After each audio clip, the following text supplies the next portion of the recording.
সোমবার সকাল থেকে সামাজিক যোগাযোগ মাধ্যমে প্রতিবাদের ঝড়। কোকাকোলার একটি বিজ্ঞাপন প্রচারের পর থেকেই নেটিজেনদের মধ্যে তৈরি হয়েছে বিরূপ প্রতিক্রিয়া।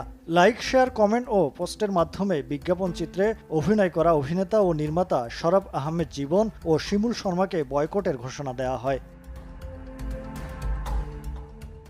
বিষয়টি নিয়ে যখন ফুঁসে ওঠে নেট দুনিয়া, ঠিক তখনই বিজ্ঞাপনটি নির্মাতা ও অভিনেতা ফেসবুক পোস্টে তার অবস্থান তুলে ধরেন। তিনি জানান, এই বিজ্ঞাপনে তিনি কোথাও ইসরায়েলের পক্ষ নিয়ে কথা বলেননি।